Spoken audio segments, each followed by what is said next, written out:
Welcome to the Salon Owners Holistic Blueprint, your podcast for unlocking the secrets to a thriving salon business through holistic practices. I'm Jacqueline Rodriguez, your host, and join me each week as we explore wellness, sustainability, and business success. Everything from attracting conscious clients to adopting eco-friendly practices. We're going to cover it all to elevate your salon business. Green labels. Are we being duped?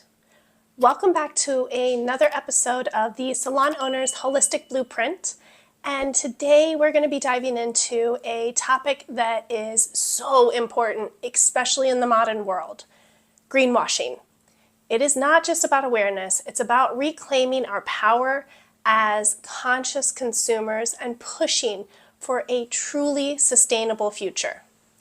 Again, I'm your hostess, Jacqueline Rodriguez, and we are here to talk everything green, clean, and sustainable. So let's unmask the complexities of greenwashing and really explore how do we get a genuine environmental responsibility plan together. So I really do dream of a world where every purchase we make aligns with our values and supports companies genuinely committed to sustainability.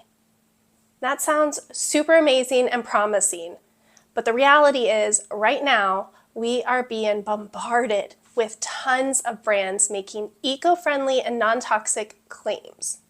So how do we navigate through the fog of this greenwashing? Well, let's start really breaking it down. Now, the first whole thing about greenwashing is it is a term it was coined in 1980s, and unfortunately it has become a common tactic employed by businesses to ride the green wave without actually committing to the real change. Because it's such a big, hot topic, everybody's trying to jump on board.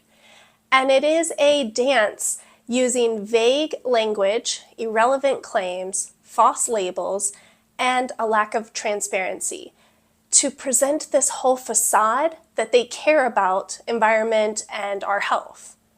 So honestly, when I got started on this whole journey of low toxin, cleaner products, sustainability, it actually was a huge problem for me because I would go in and make a few brand choices.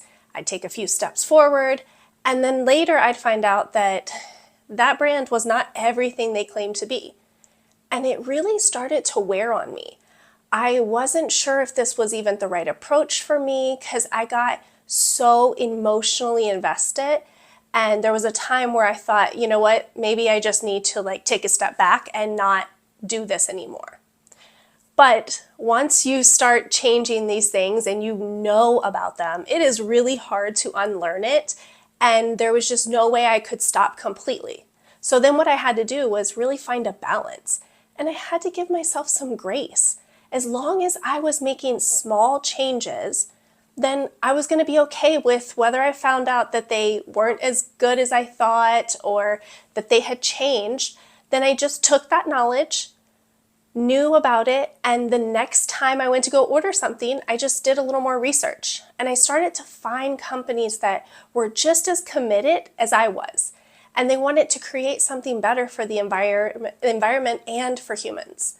So my point is that even if you're in this and you're either getting started or you've been in it for a while and you're getting overwhelmed and you just start to feel jaded like I was, take a step back. Give yourself so much grace. You truly are doing more than most people.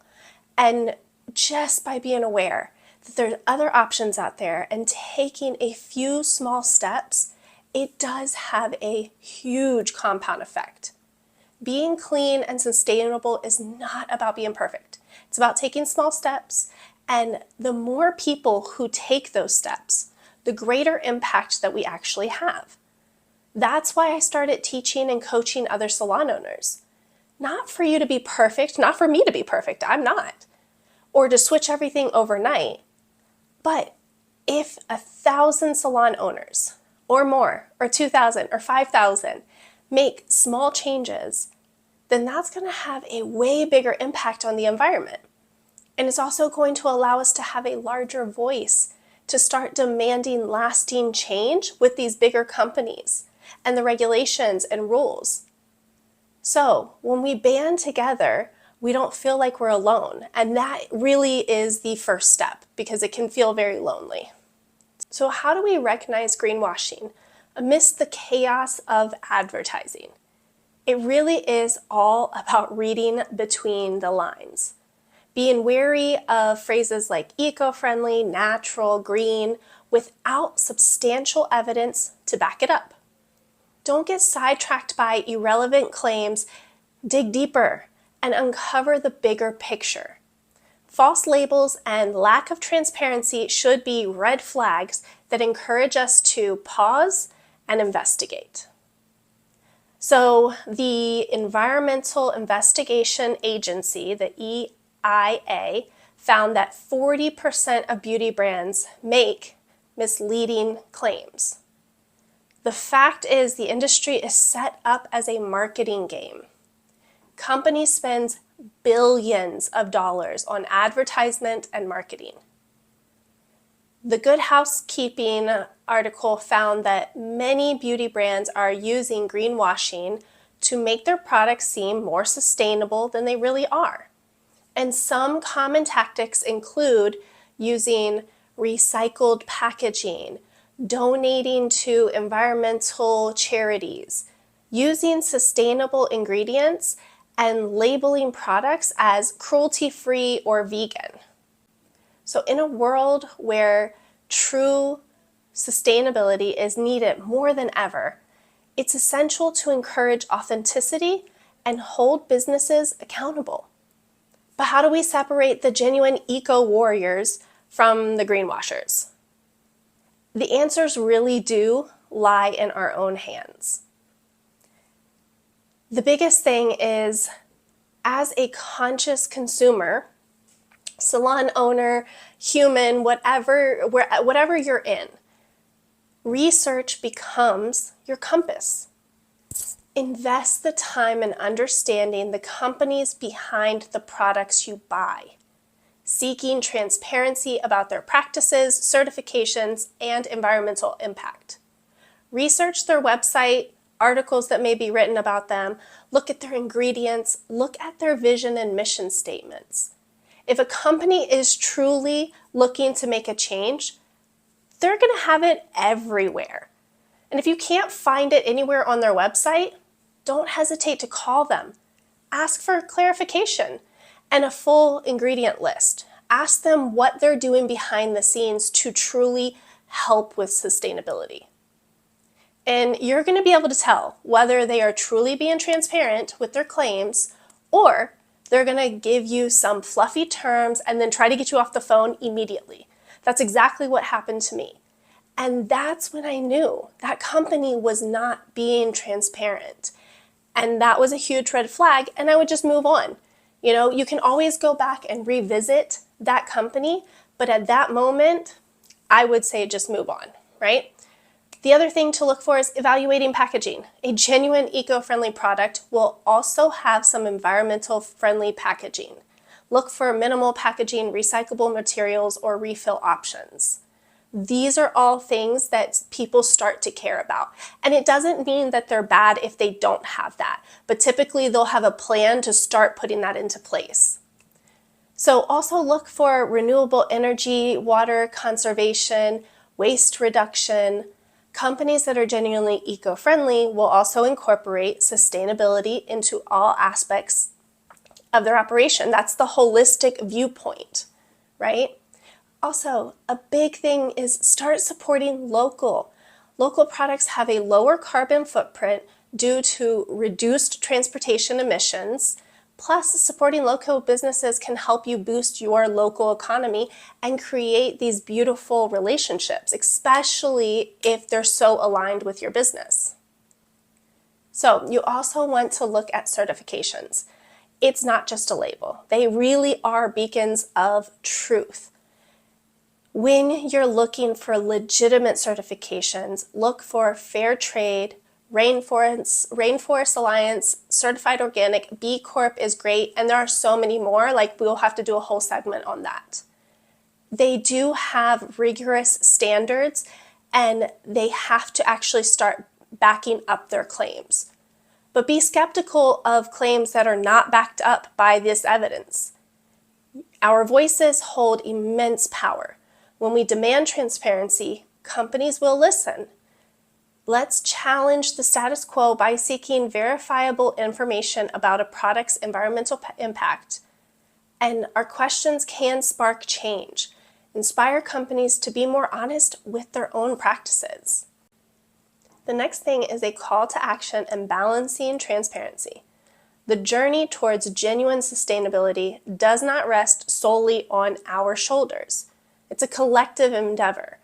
As consumers, our influence reaches far beyond the checkout counter. Let's advocate for stricter regulations surrounding environmental claims and advertising. By raising our voices and supporting initiatives pushing for change, we will drive a shift towards authenticity. But I do want to encourage you to take a really close look at your business. What does your business stand for? Are you leaning towards clean, green, and sustainable practices? And if you are, how are you marketing them?